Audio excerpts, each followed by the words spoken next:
Mesdames et messieurs, bonjour et bienvenue sur You Midi. Veuillez vous installer confortablement devant votre média panafricain et nous honorons à la coutume avec l'actualité, d'abord en langue anglaise et bien sûr, c'est avec vous Buka. Greetings.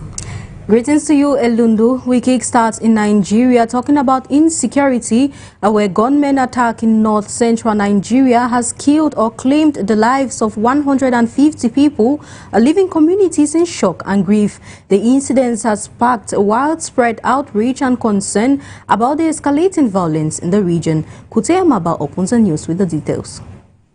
A devastating attack by gunmen in north-central Nigeria has resulted in staggering death toll of about 150 people. The assault, which targeted a rural community, has left families shattered and a community in mourning. The sheer scale of the violence has sent shockwaves through the region, with many still grappling with the aftermath. The attack occurred on Wednesday when assailants launched a coordinated assault on the village, unleashing a wave of terror on unsuspecting residents.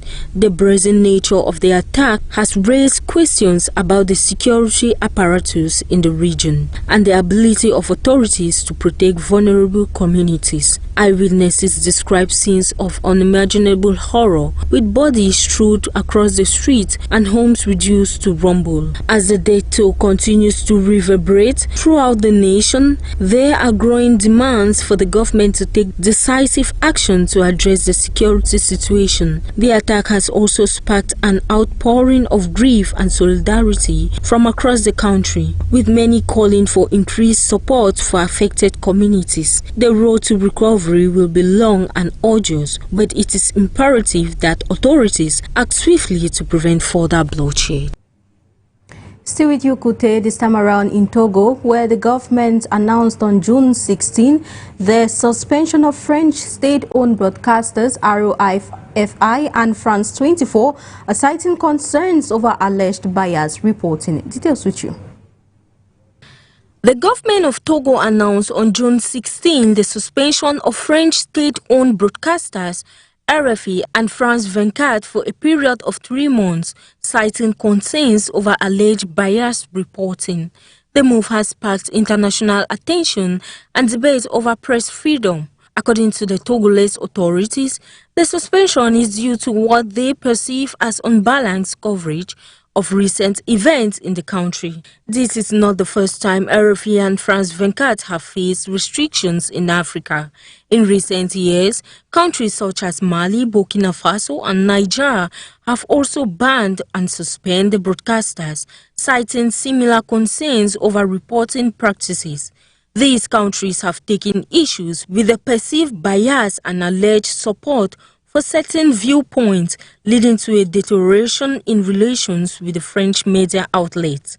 As the situation unfolds, it remains to be seen how this suspension will affect Togo's relationship with France and the international community, as well as the broader implication to press freedom in the region. Thank you, Mbaba, for that report. We proceed with bilateral cooperation between Egypt and Uganda, where foreign affairs ministers of the two countries via phone on Monday discussed ways to strengthen bilateral relations and coordination on issues of mutual interest. They as well agreed to work on the preparing for high-level mutual visits. Details in this report. On Monday, during a phone call, Egyptian Foreign Minister Bade Abdelati and Uganda's Minister of State for Foreign Affairs Henry Oyem Okello engaged on ways of strengthening bilateral relations and coordinating on issues of mutual interest. The engagement centered on economic and investment cooperation, as well as technical and developmental areas, including infrastructure and energy projects, as they discussed the pivotal need of activating existing cooperation mechanisms to further develop relations. During their conversation, Minister Abdelati emphasized the relevance of arranging the second round of political and technical consultations between Egypt and Uganda at the earliest opportunity. He highlighted that the talks would contribute to advancing bilateral cooperation and achieving the sustainable mutual interest of both countries. The two ministers affirmed their commitment to continued consultation and coordination in the coming period. They as well said yes to work on preparing for high-level mutual visits, which will help advance the cause of their bilateral relations and reflect the historic ties between the two nations.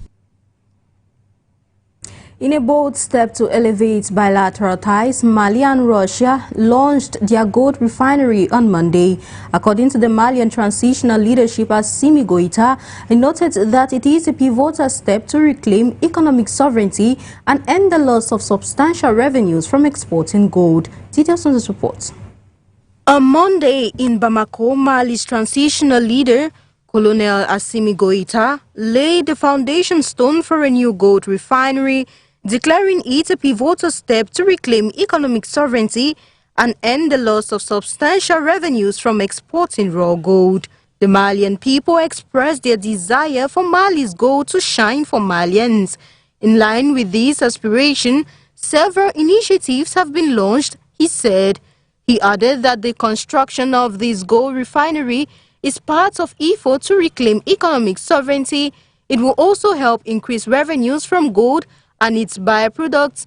It is expected as well to create a significant number of direct and indirect jobs, particularly for Malian youth, he stated, calling the refinery the logical continuation of reforms launched after Mali's 2021 National Refoundation Conference, including the mining sector audit, a new mining code, and implementing local content laws. He expressed gratitude to the Russian Federation for its cooperation, technical expertise and support in facilitating skills transfer. Mali's gold refinery company, Soroma-SA, with the Russian firm Yadran, who operates the plant, a joint venture that will see Mali holding 62% majority stake. In Sudan on June 18, the Sudanese government ordered universities in Khartoum, the capital, to resume operations. The institutions have been closed due to the ongoing conflict and instability in the region.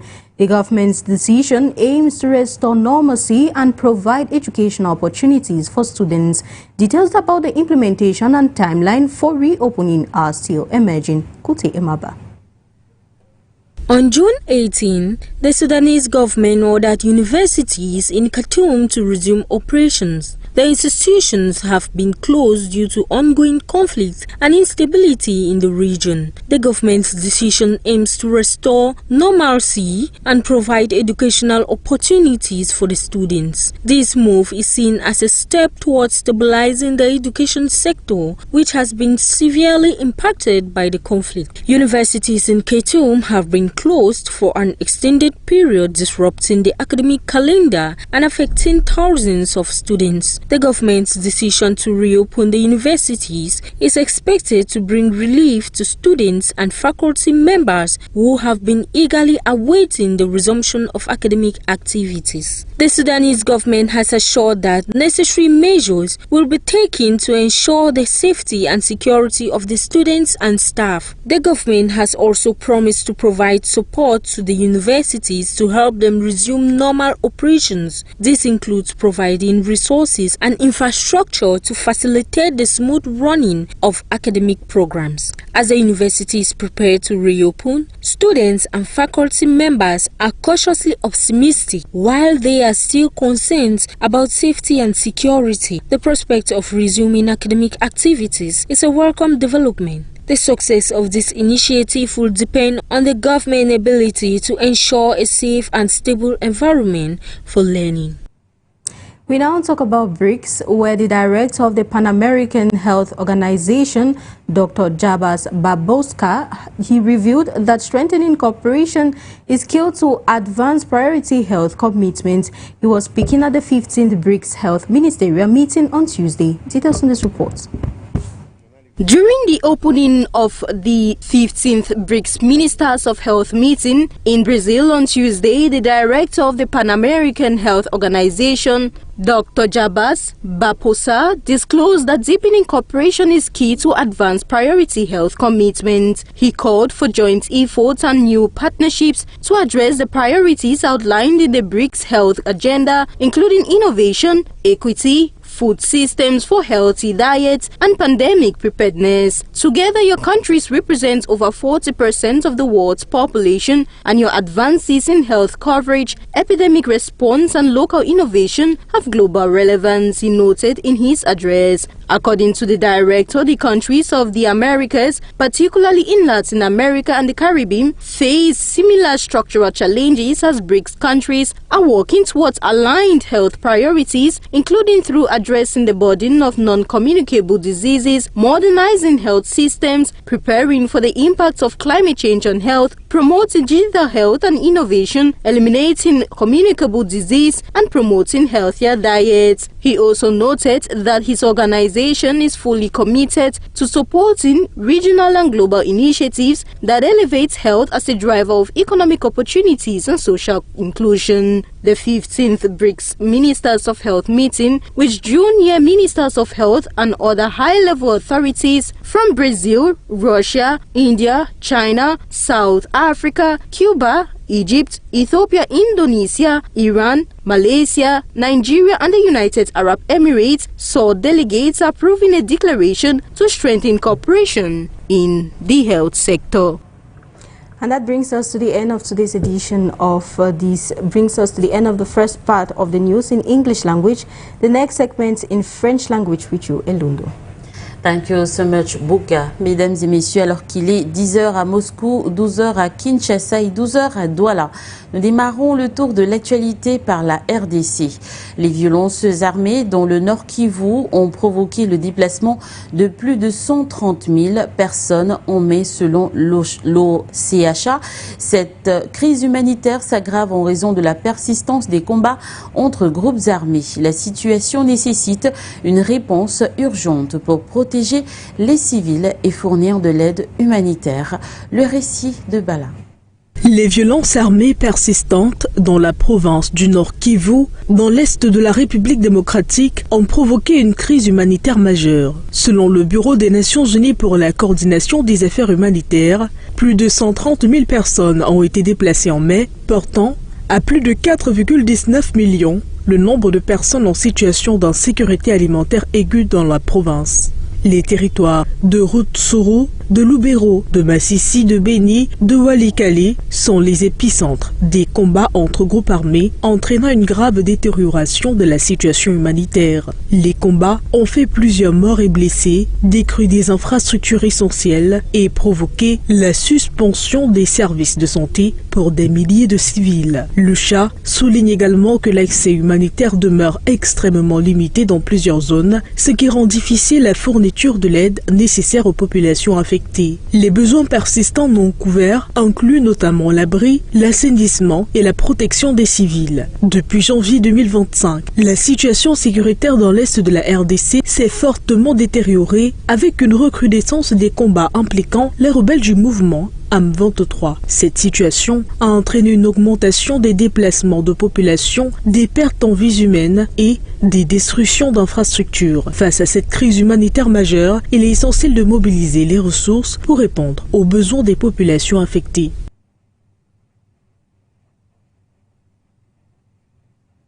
Merci à vous, Bala. Parlons à présent du financement au sein de l'Union africaine. L'agenda 2063, le schéma et le plan directeur qui vise à transformer l'Afrique en puissance mondiale de l'avenir se joue aujourd'hui sur un front crucial, celui de la capacité de l'Union africaine à assurer son indépendance financière. Près d'une décennie après l'adoption de la taxe Kigali, le constat est sans appel. Le manque d'engagement des États membres plombe le fonctionnement de l'organisation. J-Photo nous en dit plus. Lors du sommet de l'Union africaine d'août 2024 au Rwanda, les chefs d'État africains ont adopté le mécanisme de financement autonome. La nouvelle taxe de 0,2% devait s'appliquer à toutes les importations et à tous les 54 États membres de l'Union africaine et générer environ 1,2 milliard de dollars. 10 ans après, le constat est sans appel. Seuls 17 pays sur les 54 ont mis en œuvre de manière effective la taxe d'importation de 0,2%. Une réalité qui hypothèque la souveraineté financière du projet panafricain. Seuls 17 États membres ont mis en œuvre la décision de Kigali. Ces pays sont le Rwanda, le Kenya, le Ghana, le Tchad, la Côte d'Ivoire, la Guinée, l'Éthiopie, le Gabon, le Mali, le Sénégal, le Cameroun, la Sierra Leone, le Congo, Djibouti, la Gambie, le Niger et le Zimbabwe. Si besoin de le rappeler, cette liste est restée intacte depuis le 11 octobre 2019, soit plus de 6 ans. Le taux de mise en œuvre, soit 31,48%, révèle également une fracture entre engagement politique et réalité administrative nationale. Un état de choses qui fragilise la crédibilité institutionnelle de l'Union africaine à l'heure où l'agenda 2063 exige une accélération. L'érosion budgétaire de l'organe qui en découle se manifeste par une baisse de 6% du budget sur les 5 dernières années, malgré l'élargissement des mandats et la création de nouveaux organes. Une contraction qui s'accompagne d'un plafond inatteint des contributions statutaires, fixé à 250 millions depuis 2019, mais jamais intégralement honoré par les États membres. Comme le souligne la Commission de l'Union africaine, cette situation a considérablement limité la capacité de la Commission à mettre en œuvre efficacement les décisions des organes politiques. Aujourd'hui, l'organisation panafricaine devrait travailler à combler les 72% des 522 millions de dollars du budget qui provient en effet des financements extérieurs afin d'obtenir sa souveraineté. Merci à vous, Jifoso. Et au Mali, à présent, le complexe aurifère de Loulo-Gountogo est sur le point de reprendre de l'activité au profit de l'État et au détriment de la société Barrick Gold. En effet, après des mois de tension avec le géant minier, le gouvernement a récemment introduit une requête judiciaire pour en obtenir l'administration provisoire pour une période de 6 mois, accordée ce 16 juin. Les détails dans cet élément. Le géant minier Barrick Gold semble être à l'agonie au Mali. En effet, le 16 juin, le tribunal de commerce de Bamako a placé la mine de Loulo-Gountogo, exploitée par le groupe canadien, sous administration provisoire de l'État pour 6 mois. L'administrateur de la mine désigné pour cette période n'est autre que l'ancien ministre malien de la Santé, Soumana Makadji. La société qui détient 80% de Loulo-Gountogo a décidé de faire appel à la suite de la perte du contrôle opérationnel de ce site, l'un des plus riches gisements aurifères au monde. Il faut dire que cette décision survient à la suite d'une requête déposée il y a quelques semaines par le gouvernement malien, décidé à rouvrir ce complexe aurifère où la production est suspendue depuis janvier 2025 par Barrick après la saisie de 3 tonnes d'or. Notons que le gouvernement malien réclame entre 300 et 600 milliards de francs CFA d'arriérés fiscaux aux producteurs d'or sur son territoire, dont Barrick. Si les autres sociétés concernées ont trouvé un terrain d'entente avec Bamako, la concernée conteste les allégations des autorités. Par ailleurs, en février 2025, Barrick avait accepté de verser 275 milliards de francs CFA au gouvernement pour régler le différend, dont 85 millions déjà versés, mais l'accord n'a pas abouti. Alors que le permis d'exploitation minière de la société expire en février 2026, les autorités maliennes, déterminées à rendre plus que jamais la souveraineté à leur nation, durcissent leur politique minière et même dans d'autres domaines. Et sur le conflit Iran-Israël, à présent, l'Afrique appelle à la retenue. Le récent regain de tension entre les deux pays, marqué par des frappes directes, a suscité une vive inquiétude à travers le monde. Au-delà des réactions des puissances occidentales et des Nations Unies, un ensemble de voix africaines s'est élevé pour appeler à la désescalade et à la retenue. Cet appel, loin d'être anodin, témoigne d'une prise de conscience croissante du continent africain face aux enjeux de la stabilité mondiale. Jifoto nous en dit plus. Alors que le conflit militaire entre Israël et l'Iran franchit un nouveau seuil de gravité, l'Afrique appelle à une désescalade urgente afin d'éviter une déstabilisation régionale plus large. Pourquoi le continent s'implique-t-il? Eh bien, plusieurs facteurs pourraient expliquer cette position. Tout d'abord, l'impact sur la stabilité économique mondiale. L'Afrique est fortement dépendante de la stabilité des marchés internationaux, notamment en ce qui concerne les prix du pétrole. Et donc, une escalade du conflit pourrait entraîner une flambée des cours, affectant directement les économies africaines déjà fragiles. Un risque de déstabilisation régionale est également à craindre. Bien que géographiquement éloigné, le conflit Iran-Israël a le potentiel de déstabiliser le Moyen-Orient, une région avec laquelle de nombreux pays africains entretiennent des liens économiques et diplomatiques. Toute instabilité dans cette zone peut avoir des effets en cascade, y compris sur la sécurité et le commerce en Afrique. À côté de cela, nous avons l'historique du non-alignement. De nombreux États africains ont une longue tradition de non-alignement dans les conflits internationaux, favorisant la résolution pacifique des différends. Cette position leur confère une certaine crédibilité pour parler, du moins pour appeler à la retenue et au dialogue. Préoccupations humanitaires, comme partout dans le monde, les populations africaines sont sensibles aux souffrances humaines. La perspective d'une escalade armée et de ses conséquences humanitaires pousse les dirigeants africains à prôner la paix. Parlons du renforcement du rôle diplomatique de l'Afrique. En s'exprimant sur les sujets de portée mondiale, les États africains affirment leur rôle croissant sur la scène internationale et leur désir de contribuer activement à la paix et à la sécurité mondiale.